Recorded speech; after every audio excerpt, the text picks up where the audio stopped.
Amados hermanos, estamos de regreso en una nueva edición de su programa En Defensa de la Fe, Apologética. Queremos levantar nuestras manos y saludar a toda la audiencia. Por favor, levante su mano, salude a la audiencia. Dios les bendiga, gracias por estar sintonizando el programa. Volvemos para ingresar a tu casa, al hogar donde tú habitas el día de hoy con la enseñanza, con esta serie que continuamos, Dolores de Parto. Le invito a abrir su Biblia en Mateo 24, verso 9 al verso 10. El día de hoy llegamos a esta parte, en la serie Dolores de Parto. Repito, Mateo 24, verso 9 al verso 10. La palabra de Dios, estos 66 libros, que por esencia, que por antonomasia, que por naturaleza es profética, nos dice en Mateo 24, verso 9 y 10, que antes que Cristo regrese en gloria al Monte de los Olivos en Jerusalén, esta va a ser las condiciones para sus seguidores.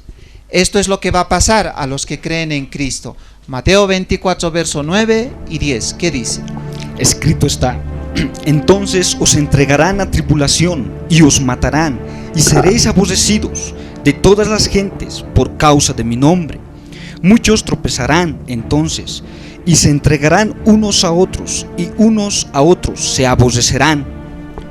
El Señor Jesús, en su lista de dolores de parto, incluye ahora en el verso 9 y 10 que habrá persecución. Os entregarán a tribulación, les aborrecerán y seréis muertos por mi causa. Antes de desarrollar, hagamos un pequeño repaso de Mateo 24, lo que hemos venido estudiando, los dolores de parto. Mateo 24 es conocido como el sermón profético. Jesús está sentado en el monte de los Olivos. Se acercan sus discípulos y le preguntan: ¿cuándo serán estas cosas? ¿Y qué señal habrá de tu venida y del fin del siglo? Jesús, a partir del verso 3 de Mateo 24, comienza a contestar, comienza a responder esas preguntas de sus discípulos. En el verso 4 dice que el engaño va a aumentar. Mirad que nadie os engañe, porque muchos vendrán en mi nombre diciendo: yo soy el Cristo. Si quiere aprender esta parte, tenemos grabado la enseñanza, se llama Engaño en el nombre de Cristo. Usted puede solicitar por ese nombre. En el verso 5, Cristo dice que aumentará ese engaño por los falsos cristos, es decir, los falsos ungidos. Y hoy en día lo vemos. Muchos dicen: yo soy ungido, yo soy apóstol ungido, profeta ungido. Estamos viendo el cumplimiento de esa parte en los dolores de parto. En los versos 6 y 7 de Mateo 24, Jesús dijo: oiréis de guerras y rumores de guerras, se levantará nación contra nación, pero aún no es el fin. Mateo 24, 6 y 7. Luego en el verso 7 Jesús termina diciendo: habrá pestes y hambres en diferentes lugares. ¿Estamos escuchando esas noticias hoy en día? Hay un mosquito en Brasil que ha desencadenado una pandemia. 4 millones en la población de Brasil han sido contagiados por ese mosquito llamado Zika, que hasta el momento no hay cura, no hay antídoto. Jesús dijo: porque habrá entonces epidemias, pestes. Mateo 24, 7. Y en el verso 7 también Jesús dice que habrá terremotos en diferentes lugares. La tierra está empezando a temblar como no temblaba antes. Luego llegamos al verso 8. Y en el verso 8 Jesús hace énfasis diciendo, en las versiones vamos a escuchar Mateo 24, 8, diciendo que todo eso, todo, guerras, pestes, hambres, terremotos, engaños religiosos, todo eso será, ¿qué cosa? Principio de dolores. ¿De qué? De parto, dice. Mateo 24, verso 8, leemos por favor, ¿qué dice? Escrito está: pero esto será solo el principio de los horrores que vendrán. ¿Qué cosa será? Dice, el comienzo, el principio. ¿De qué? De los horrores que vendrán. Otra versión más, ¿qué dice por favor? Escrito está: eso es solo el principio de todo lo que el mundo sufrirá. ¿Qué cosa será lo que el mundo sufrirá? Estamos viendo hoy, el principio. Y pregunto, si este es el principio, ¿cómo será entonces después? Otra versión más, ¿qué dice? Lea. Escrito está: todo esto será apenas el comienzo de dolores. Todo eso será apenas, ¿cómo dice esta versión? La NBI. El comienzo de dolores. Apenas el comienzo de dolores. Pero dentro de esa lista de dolores de parto también está Mateo 24, 9 y 10, lo que hemos leído hace un momento. ¿Y qué dicen las versiones? Dice lo siguiente, vamos a escuchar Mateo 24, 9 y 10. ¿Qué dice? Escrito está: entonces los arrestarán, los perseguirán y los matarán en todo el mundo, los odiarán por ser mis seguidores. Muchos se apartarán de mí, se traicionarán unos a otros y se odiarán. Ahora Jesús habla de sus seguidores. Ya no habla del mundo, de sus habitantes, ahora se refiere a los que le van a seguir. Otra versión, Mateo 24, 9 y 10. ¿Qué dice? Escrito está: entonces los torturarán, los matarán, los odiarán en todo el mundo por mi causa, y muchos de ustedes volverán a caer en pecado, y traicionarán y aborrecerán a los demás. ¿Están escuchando, seguidores de Cristo? ¿Qué cosa viene? Dice: a ustedes los entregarán a tribulación, los arrestarán, los torturarán, al punto de ser martirizados. Creo que esto ya a algunos no les gusta. Ay, no, ¿qué clase de iglesia es? ¿Cómo van a hablar esas cosas? Hay que hablar cosas positivas, no cosas negativas. Hay que animar a la gente, eres un campeón, hay que decirle. Como esa figura en internet, esa foto. Han visto un gatito se mira en el espejo y en el espejo el gatito es león. Eso quieren que se les diga en las iglesias. Sin embargo, Jesús dice: no. A ustedes, mis seguidores, los perseguirán, los arrestarán, los torturarán, los martirizarán. Una versión más si tenemos. ¿Qué dice, por favor? Escrito está: ustedes serán llevados presos y entregados a las autoridades para que los maltraten y los maten. Todo el mundo los odiará por ser mis discípulos. Muchos de mis seguidores dejarán de creer en mí. Uno traicionará al otro y sentirá odio por él. Qué descripción más tremenda de lo que Jesús incluye en su lista de dolores de parto. Las cosas, escuchen amigos televidentes y los que están aquí, las cosas empeorarán a tal grado en el futuro que la gente deseará poder regresar a donde estamos hoy. Lo que estamos viviendo hoy comparado con lo que viene, la gente en ese futuro va a decir: quisiéramos volver a lo de antes, porque esto es inaguantable, insoportable. La Biblia en Apocalipsis 3:10 dice que se acerca un tiempo, una hora de prueba sobre el mundo entero. Eso que se llama la tribulación, los juicios de Dios. O sea que en ese futuro las cosas van a empeorar y la gente que vive en ese futuro inmediato va a decir: ¿cómo quisiéramos regresar a lo que era el 2016, 2015, 2014, 2013? Apocalipsis 3:10, escuche lo que dice. Adelante. Escrito está: por cuanto has guardado la palabra de mi paciencia, yo también te guardaré de la hora de la prueba que ha de venir sobre el mundo entero, para probar a los que moran sobre la tierra. ¿Escucharon eso, hermanos? Viene una hora ¿de qué? De avivamiento, de prueba. Y escuche, la palabra avivamiento no está en la Biblia. A cualquier predicador que esté mirando y los que sean predicadores, busquen la palabra avivamiento en la Biblia. No hay. Lo que sí hay es arrepentimiento y arrebatamiento. ¿Cuántos dicen amén? Y eso es lo que se debe predicar. Cuando alguien habla de avivamiento, el único que se aviva es el que está al frente de ese lugar, con lujos que no son necesarios. Por eso se llama avivamiento. El que está al frente de esa iglesia, mega iglesia apostólica profética, es el único que se aviva. Los demás siguen viniendo a pie con el mismo zapato. Por eso no existe la palabra avivamiento. Lo que sí deberíamos hablar en este tiempo es, ¿sabe de qué? De un abibliamiento. Es decir, volvamos a la Biblia y que nos empapemos de la Biblia, porque la palabra de Dios es verdad y esa palabra nos santifica. Por tanto, debería haber ¿qué cosa? Un abibliamiento. Eso es lo más cercano a la Biblia, no un avivamiento.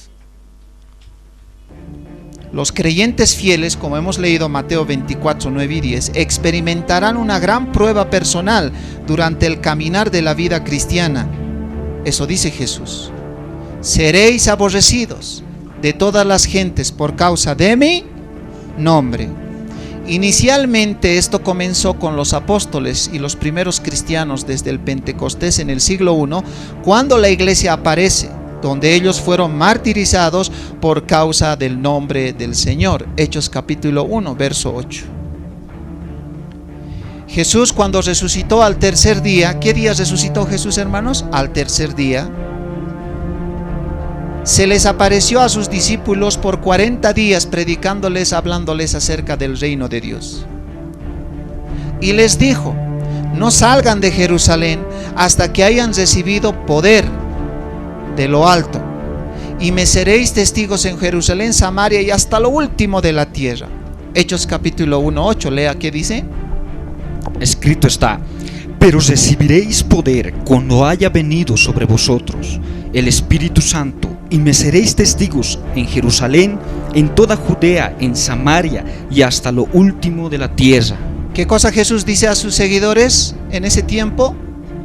No salgan de Jerusalén hasta haber recibido poder sobre vosotros, y me seréis, ¿qué cosa? Testigos. La palabra testigo ahí es en el griego marcus, que quiere decir mártir o martirizado. Jesús les está diciendo, en otra versión ahorita vamos a escuchar, no salgan hasta que se hayan investidos, hayan sido equipados para llevar el mensaje de salvación, para llevar las buenas nuevas, al punto que si les matan por ese mensaje, ustedes sin miedo enfrenten la muerte, como Mateo 24, 9 y 10 decía: os entregarán a tribulación. ¿Cuánto están aprendiendo? Gloria a Dios, ¿sí? Hechos 1:8, en la versión Huneman que tengo aquí, enseguida leemos las que tenemos, dice: empero recibiréis fuerza viniendo el Santo Espíritu sobre vosotros, y me seréis testigos. ¿Qué significa testigos? Me seréis mártires. Otra versión, ¿qué dice, por favor? Escrito está: sin embargo, cuando el Espíritu Santo descienda sobre ustedes, recibirán poder para proclamar con efectividad mi muerte y resurrección ante el pueblo de Jerusalén, en toda Judea, en Samaria y hasta lo último de la tierra. El Señor Jesús dice: recibiréis, ¿qué cosa? Poder. ¿Para qué? Como hemos leído en esta versión, para dar el mensaje de las buenas nuevas con efectividad. O sea, el poder que iban a recibir era para predicar el Evangelio. Yo tengo la versión Dios habla hoy, mientras busca otra versión, dice, escrito está Hechos 1:8, pero cuando el Espíritu Santo venga sobre vosotros, recibiréis poder y saldréis a dar testimonio de mí. Está más clarito, ¿no ve? Jesús les dice, no salgan hasta recibir esta promesa. Otra versión, Hechos 1:8, ¿qué dice? Escrito está: pero recibirán poder cuando el Espíritu Santo descienda sobre ustedes, y serán mis testigos, y hablarán a la gente acerca de mí en todas partes. Hasta ahí. Serán mis testigos y hablarán a la gente de mí en todas partes. El poder que ellos recibirían tenía y tiene como propósito el equipar a los cristianos para anunciar el Evangelio de Cristo y aún para enfrentar a la propia muerte. Era justamente para eso el poder de Hechos 1:8. Ahora escuchen, no era como hoy en día, tanto hablan de poder, que hay caso de pensar que estos predicadores que se llenan la boca hablando de poder, han visto dibujos animados como He-Man o son seguidores del Ekeko, el dios de la abundancia. Hablan tanto de poder, recibe poder. Hechos 1:8 dice que el poder era para dar testimonio del mensaje de salvación, no para empujar, no para dar cachetadas del Espíritu Santo o rodillazos ungidos del Espíritu Santo. ¿Han visto esas imágenes? Las imágenes que ahorita están saliendo corroboran eso. Hay predicadores que dan rodillazos ungidos, andan dando a la gente cachetada del Espíritu Santo, manguera del Espíritu Santo, chicle ungido del Espíritu. ¿Qué está pasando? Muchos piensan que el poder es para eso. Hechos 1:8 dice no, era para salir y dar testimonio de mí, dice el Señor Jesús. Amén, hermanos. Y ese poder era aún, escuche esto, para enfrentar si venía la muerte. Sí, hermanos, era para eso. de todos los apóstoles del Señor Jesús, la mayoría murió siendo martirizados por causa del nombre del Señor. Comencemos a revisar algunos de ellos. Jacobo, en Hechos 12, verso 12, si buscamos para leer. Jacobo dice que murió por orden del rey Herodes, decapitado a espada, degollado. Vamos a leer Hechos capítulo 12, verso 2. ¿Qué dice? Escrito está: y mató a espada a Jacobo, hermano de Juan. Este es uno de los apóstoles que la Biblia en Hechos es registrado que muere a espada. Probablemente la referencia o ahí la alusión es a que muere decapitado. Pedro, ¿cómo murió? Juan capítulo 21, verso 8. Jesús le dijo a Pedro: te llevarán de aquí a allá, pero cuando mueras, con esa muerte tú me vas a glorificar. Hechos 21, verso 18. ¿Y cómo murió Pedro? Según recogemos los datos históricos, verbales y orales de la iglesia. Pedro murió crucificado de pies a cabeza. Cuando Pedro vio que le iban a crucificar, Pedro dijo: no soy digno de morir como mi Señor, a mí crucifíquenme al revés. Con esa muerte Jesús le dijo: me ibas a glorificar. San Juan 21, verso 18. Lea, ¿qué dice? Escrito está: de cierto te digo, cuando eras más joven, te ceñías e ibas donde querías, mas cuando ya seas viejo, extenderás tus manos y te ceñirá otro y te llevará a donde no quieras. ¿Y qué quiso decir Jesús con eso? Siga leyendo, a ver. Esto dijo, dando a entender con que muerte había de glorificar a Dios, y dicho esto, añadió: sígueme. Jesús le dijo: tal vez ahora no entiendes, pero cuando mueras vas a entender, porque con esa forma de morir me vas a glorificar. Qué tremendo, hermanos. Ellos tenían el Espíritu Santo residiendo en él y el poder del Espíritu Santo, aún no solo para predicar, aún para enfrentar a la muerte, porque con esa muerte Pedro glorificó a Cristo. ¿Están captando, hermanos? Mateo, el ex cobrador de impuestos, ¿recuerdan a él? A Mateo. Cuando Jesús lo llamó, él estaba contando sus moneditas, ¿no ve? Del impuesto. Jesús le llama y enseguida le siguió Mateo. Mateo sufrió el martirio en Etiopía, habiendo muerto por una herida de espada.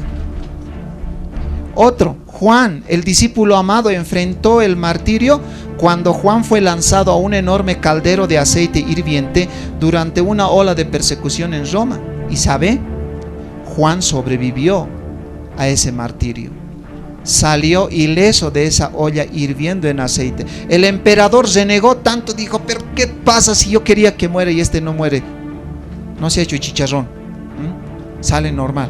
Entonces el emperador dice: no es posible, ahora le vamos a mandar a un lugar peor, que vaya a la isla de Patmos. Apocalipsis 1:9. Ahí que pague su culpa. ¿Cuál era su culpa? Predicar y creer en el nombre del Señor Jesucristo. Por eso Apocalipsis 1:9 dice: yo, Juan, vuestro siervo, copartícipe en la tribulación. ¿Dónde estaba cuando escribió el libro de Apocalipsis? En una isla. ¿Qué se llamaba esa isla? Apocalipsis 1:9. Lea por favor qué dice. Adelante. Escrito está: yo, Juan, vuestro hermano y copartícipe vuestro en la tribulación, en el reino y en la paciencia de Jesucristo, estaba, ¿dónde dice? En la isla llamada Patmos, por causa de la palabra de Dios y el testimonio de Jesucristo. Recuerden, Cristo les dijo: me seréis testigos. ¿Cómo murió Juan? Se sabe por lo último que Juan murió de viejo, es decir, envejeció y la salud le abandonó. El único de todos los discípulos y apóstoles que murió de una muerte natural. Vamos, Santiago. Santiago, el hermano menor de Jesús. No habiendo sido oficialmente un apóstol, el líder de la iglesia en Jerusalén, fue arrojado de una altura de más de 30 metros desde el pináculo sureste del templo. Y escuche esto: cuando se rehusó a negar su fe en Cristo, ahí lo lanzaron. Cuando descubrieron que sobrevivió a la caída, sus enemigos lo golpearon con un gran garrote hasta matarlo. Este fue, escuche, el mismo pináculo donde Satanás había llevado a Jesús durante la tentación. ¿Recuerdan eso? Satanás le lleva a Jesús en el pináculo del templo y le dice: salta. Desde ese mismo lugar, dice la tradición histórica, que lo arrojaron a Santiago. Era como 30 metros de alto.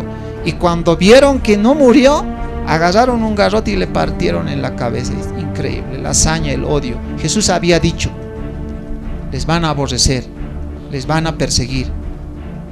Y se estaba empezando a cumplir con ellos. Y se está extendiendo hasta este siglo, desde el siglo I al siglo XXI que vivimos. Bartolomé, también conocido como Natanael, fue misionero en Asia. Él testificó en lo que hoy es Turquía y fue martirizado por su predicación en Armenia, donde fue desollado con un látigo hasta morir. Imagínense manera de ser martirizado. Andrés fue crucificado en una cruz en forma de X en Grecia, después de haber sido azotado severamente por 7 soldados.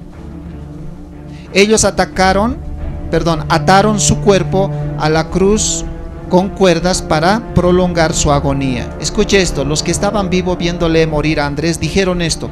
Sus seguidores reportaron que cuando él era llevado a la cruz, Andrés la saludó con estas palabras: hace mucho he deseado y he esperado este feliz momento. La cruz ha sido consagrada por el cuerpo de Cristo colgado en ella. ¿Y qué más dicen los testigos que han visto morir a Andrés? Él, o sea Andrés, continuó predicando a sus verdugos por 2 días hasta que murió. Mire eso, ¿de dónde sacó la fuerza para eso? Es que Hechos 1:8 dice: recibiréis poder.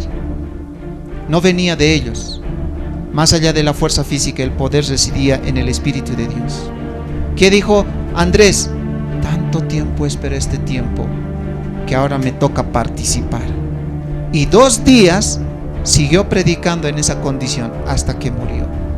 Tomás, otro seguidor de Cristo apóstol, fue traspasado con una lanza en la India durante uno de sus viajes misioneros para establecer ahí una iglesia. Matías, ¿recuerdan a Matías? El apóstol elegido para reemplazar a Judas Iscariote, el traidor. Fue apedreado y luego decapitado. ¿Qué más? Pablo. ¿Quién fue Pablo? El perseguidor antes de la iglesia, Saulo de Tarso, quien más adelante llegó a ser apóstol de los gentiles. Pablo fue torturado y después decapitado por el vil emperador romano Nerón en el 67 después de Cristo.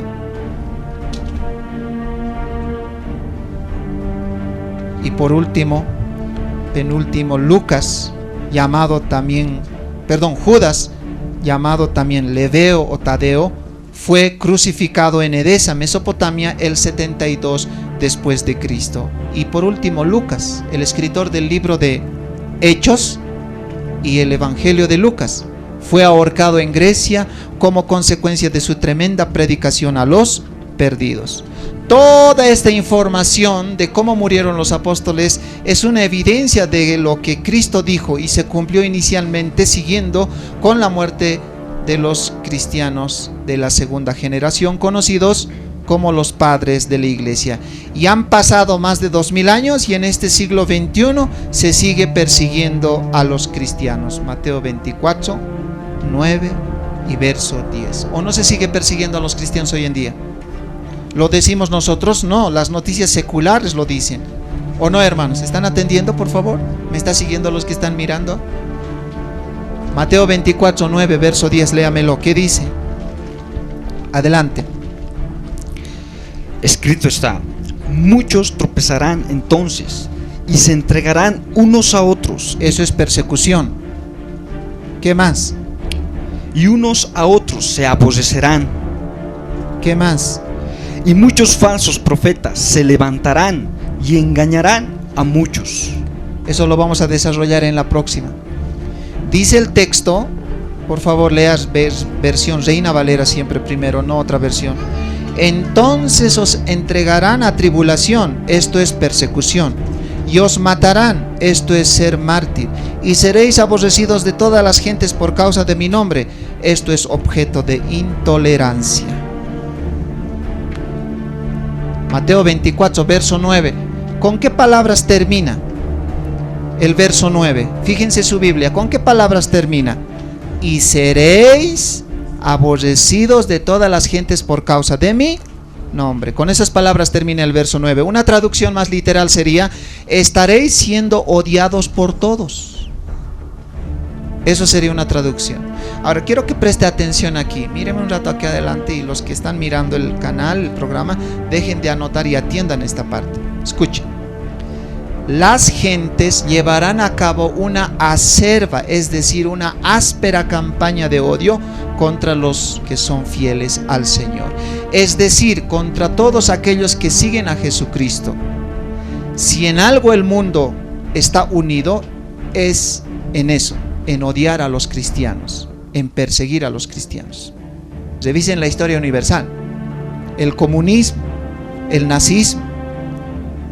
El comunismo aborrece al nazismo, el nazismo aborrece al comunismo, pero ambos tienen algo en común: odian al cristianismo, odian a Cristo. Se unen para perseguir a los cristianos. ¿No le dice nada? Jesús dice: seréis aborrecidos de todas las gentes. Es seguro, hermanos, que ya hay un resentimiento mundial en contra de la cristiandad y el judaísmo, un odio universal. Atiende este ejemplo. A fines del siglo XIX, cuando un predicador en el púlpito se paraba, estoy hablando de fines del siglo XIX, se paraba en el púlpito y decía: el diluvio, hermanos, es real, el arca de Noé existe, es real, ese capítulo 6, 7 y 8 de Génesis. Uno se paraba en la gente y decía: ¿qué le pasa? ¿Cómo va a hablar así? ¿Dónde está la prueba? ¿Dónde está la evidencia? Prueba aquí, demuéstrenos que eso es real. Fines del siglo XIX la gente así reaccionaba, pidiendo pruebas, pidiendo evidencias. Dios existe, ¿dónde está? A ver, predicador, presente las evidencias, presente las pruebas. Fines del siglo XIX era así. Estamos en pleno siglo XXI. En este siglo XXI, cuando un predicador en el púlpito se para y comienza a hablar: esto es así, del Génesis es así, del otro libro es así, asá, uno se para y dice: cállese, usted es un intolerante, usted es un egoísta. ¿Cómo puede decir que solo Cristo es el camino? También Buda es camino, Mahoma es camino, Confucio es camino. Ustedes cristianos son egoístas. Mire, del siglo XIX a este siglo XXI, en poco tiempo la gente se ha vuelto intolerante con los cristianos. Antes pedían pruebas, aunque renegando, jeteando, riñéndose. Ahora ya no piden pruebas. ¿Qué cosa quieren? Que nos callemos. Callen ese predicador. ¿Qué se cree? ¿Cómo va a decir que el matrimonio hombre con mujer con mujer no es bueno, es malo? De repente el mundo siente un odio al cristianismo, y la prueba está en los registros históricos. Hoy, en pleno siglo XXI, ya no piden pruebas, evidencias cuando uno predica la Biblia, sino que ahora sencillamente se los califica. ¿Cómo se los califica? Intolerantes, fanáticos, locos, y a los cristianos hasta se les dice demonios. Sí, se les dice eso. Mateo capítulo 10, 25. Mateo 10:25 dice: si al padre de familia le han dicho endemoniado, ¿qué no le dirán a sus seguidores?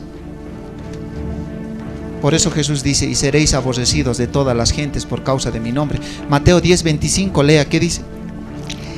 Escrito está: bástale al discípulo ser como su maestro y al siervo como su señor. Escuche esto. Si al padre de familia llamaron Belzebú, ¿cuánto más a los de su casa? Si al padre de familia, en este caso es Cristo, le llamaron Belzebú, diablo, demonio, ¿acaso a sus seguidores no le van a decir lo mismo? ¿Alguna vez le han dicho a usted eso? Este cristiano diablo es, este cristiano endemoniado es, satuco es, Satanás es. Jesús ya lo había dicho. Si a mí como padre de familia me han dicho endemoniado, No se asusten cuando ustedes también les digan endemoniado. ¿O estoy exagerando? ¿Qué ha pasado? ¿Por qué se han puesto serios? ¿Cómo es? ¿Pasa estas cosas o no sucede? ¿Acaso nuestros familiares al ver que vamos a la iglesia se burlan de nosotros persiguiéndonos? Ahí está, mira, el Satuk está saliendo con su Biblia. Mira, mira, el santulón está yendo. Si al padre de familia le dijeron eso, no esperemos a nosotros que nos digan cosas mejores. ¿Cuántos dicen gloria a Dios? Mateo 10:25 dice eso. Confórmese al discípulo ser como su maestro. Si al rabí le dijeron Belzebú, a sus seguidores también lo tratarán de esa misma manera. ¿Cuántos dicen gloria a Dios? ¿Pueden alabar a Cristo? Él lo había dicho, ya estaba escrito.